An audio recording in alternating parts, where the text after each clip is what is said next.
Chez nos amis, c'est le moment de la tonte des brebis.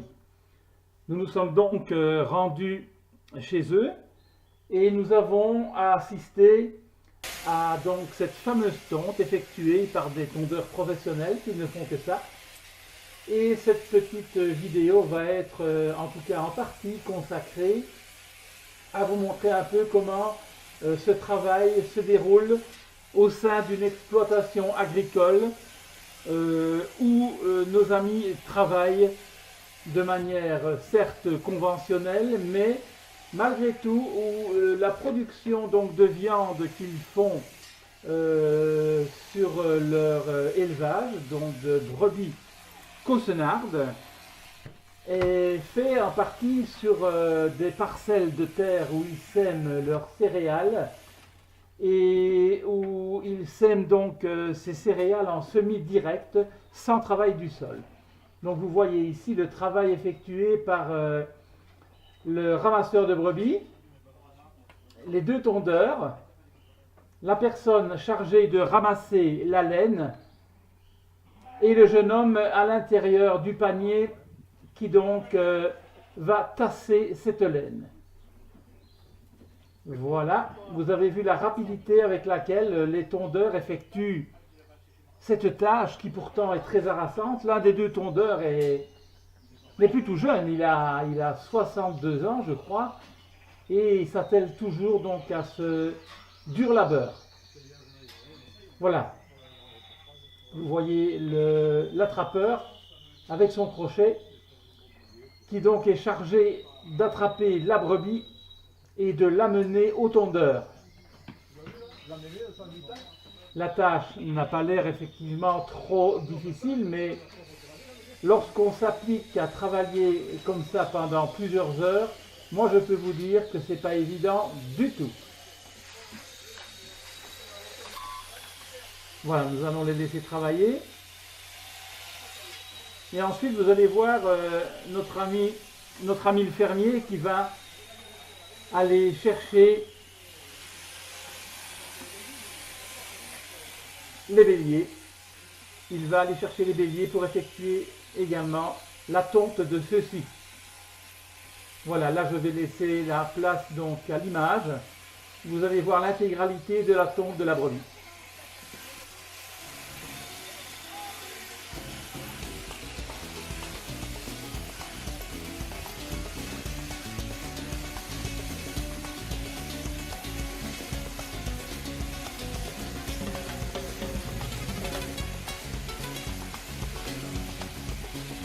Ça ne traîne pas, hein. Si vous avez enclenché votre chrono, vous vous rendrez vite compte qu'à ce train-là, en 2 heures de temps, ils ont tondu plus de 100 bêtes.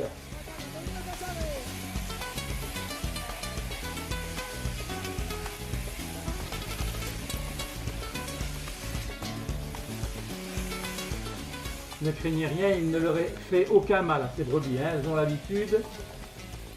Ceux-ci sont de jeunes agnelles, donc c'est la première fois qu'on les tond. Et vous voyez, ça se passe généralement très bien.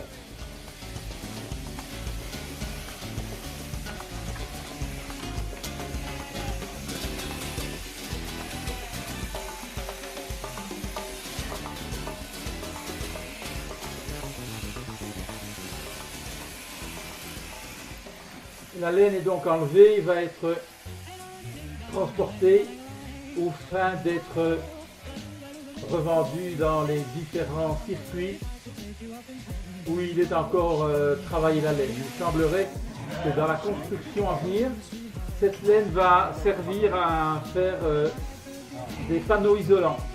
Donc c'est une bonne chose de voir que cette laine qui était un peu tombée en désuétude va peut-être reprendre des lettres de noblesse. Voilà, nos béliers qui vont subir la coupe chez le barbier.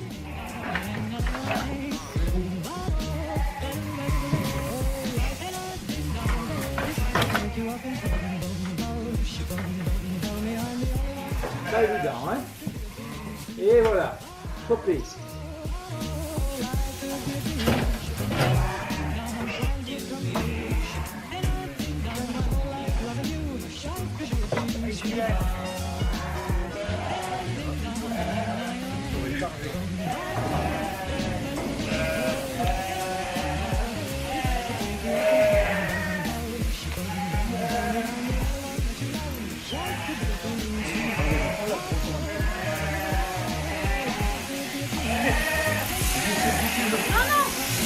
sinon. Couchez, couchez. Allez le petit, viens là. J'ai foutu le carton à la gueule, on voit, on a le boulot. C'est pas mouché, mais... Et voilà donc, après l'effort, le réconfort. Nous sommes installés autour de la table collégiale pour déguster un bon repas. Le vin coule à flot, les victuailles sont présentes dans les assiettes et on discute de la prochaine tonte. Tout le monde a très bien travaillé, on est super content. À la prochaine fois pour un bon travail.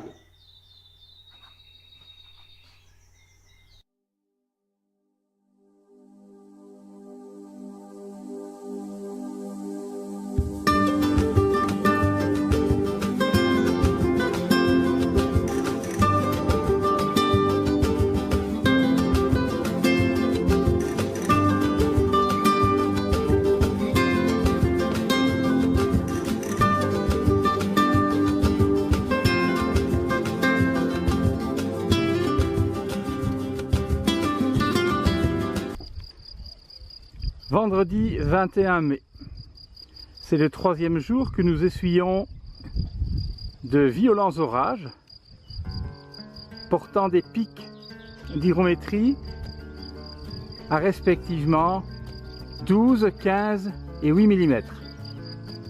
Fort heureusement, les quelques grêlons qui ont accompagné cet épisode d'orage n'ont pas fait de dégâts. Là, vous venez de voir le robinier faux acacia. Excellent apport d'azote. Et le jardin qui va bien.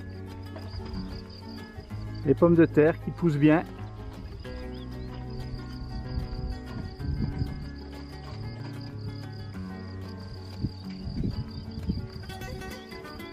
Le bassin qui s'est bien éclairci. Les nénuphars qui sont sortis et les plantes tout autour de ce petit étang qui vont également pas trop mal. Donc dans l'ensemble on est relativement content. Il n'y a qu'au niveau des arbres fruitiers du verger qu'on a donc, comme je vous l'ai dit dans une vidéo précédente, qui ont respectivement subi une attaque de chenilles qu'on est arrivé à éradiquer, suivie d'une attaque de pucerons. Là, grâce à une décoction de rhubarbe, je crois qu'on va réussir à les éradiquer également. Par contre, je crois que nous avons subi une attaque de feu bactérien. Je crois en tout cas, les jeunes pousses en forme de crosse sont généralement un signe de ce genre d'attaque. Et ça, c'est pas bon du tout. Nous avons enlevé, éliminé toutes ces jeunes pousses et ces jeunes branches. Également, nous avons pu voir qu'un chancre était présent sur l'une des branches. Et généralement, effectivement, nous avons pu voir sur Internet que ce genre de chancre, généralement, pouvait générer ce fameux feu bactérien. Bon, il faut espérer soit que l'on s'est trompé, ou bien qu'on en est arrivé à bout. Voilà. Bon, nous allons terminer les dernières plantations de semis que nous avons dans le châssis et dans la serre. Et voilà. Il fait beau, mais malheureusement, de nouveau un orage semble poindre à l'horizon. Voilà, chers amis, on vous souhaite une bonne journée à toutes et à tous. Et puis à bientôt pour une prochaine vidéo où vous pourrez voir l'évolution de tous ces légumes. À bientôt, bonne journée. Me revoici. Nous sommes le 24 mai à 7 h du matin. Et on refait un petit tour de jardin en commençant par les aromatiques qui se sont développés de manière assez spectaculaire, comme vous pouvez voir. Il y a le plant de curry, les romarins, la sauge, le thym,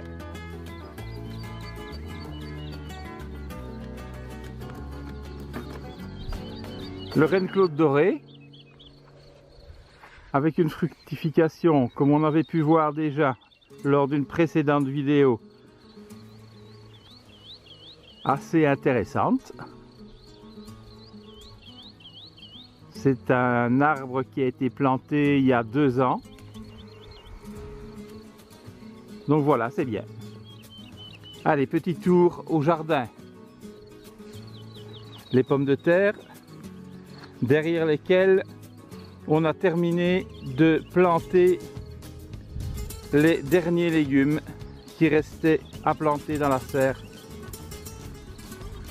Les quelques fleurs qui vont avec. Donc là on a planté du cornichon, on a planté des choux, on a planté du souci, des tagettes, des œillets d'Inde et quoi encore, du céleri branche. Voilà. Les pommes de terre déjà commencent à fleurir.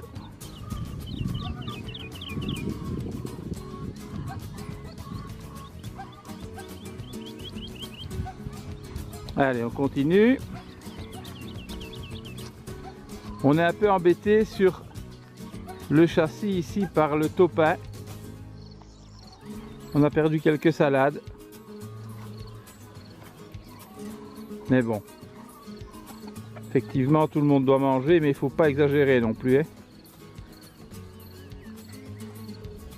Voilà. L'artichaut qui produit bien. Je crois que celui-ci va se retrouver dans notre assiette à midi.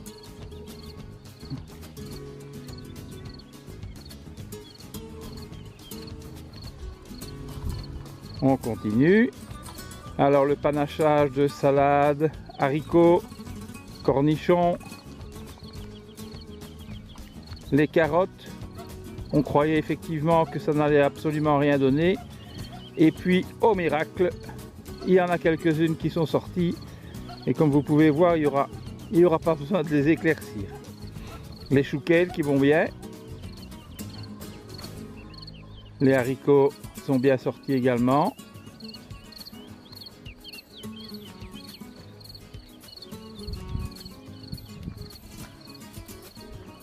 Les tomates, ma foi, qui se débrouillent bien.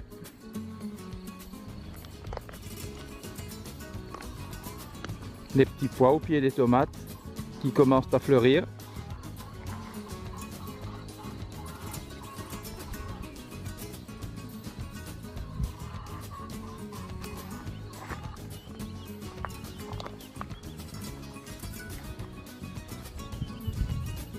Artaban, toujours aussi fier.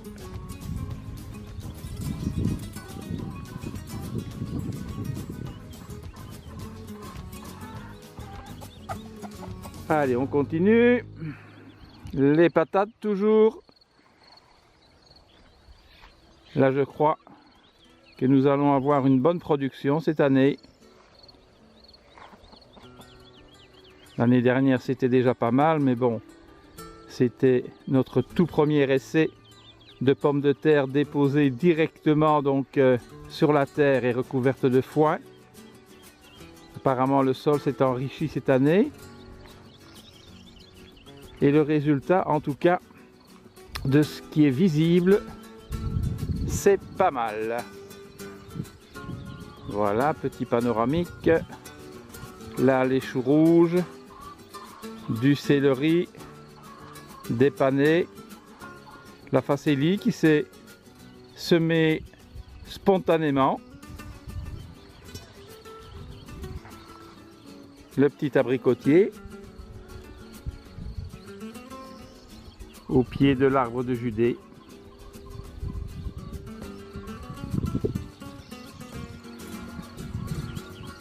Le robinier faux acacia qui termine de fleurir.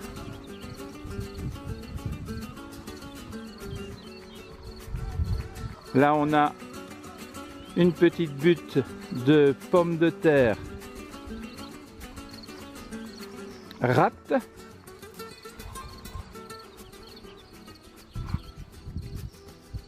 toujours les os et les oignons. Avec bien sûr le compagnon habituel qui ne nous quitte pas d'une semelle. Alors ici on a notre lasagne qui s'est complètement affaissée, mais bon c'est pas grave. Les ravageurs ont quand même fait du dégât, mais enfin on dirait quand même que les plantes sont en train de redémarrer. Le verger, donc là on laisse autant que possible pousser l'herbe. On ne la tond que lorsqu'on a besoin de mulch pour me déposer sur les pommes de terre ou sur les autres légumes. Les fruits rouges donc, avec les quelques vignes.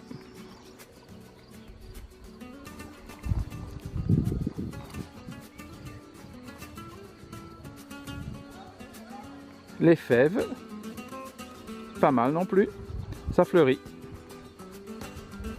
Un petit plant de romarin. Non, c'est pas vraiment du romarin, c'est de la lavande.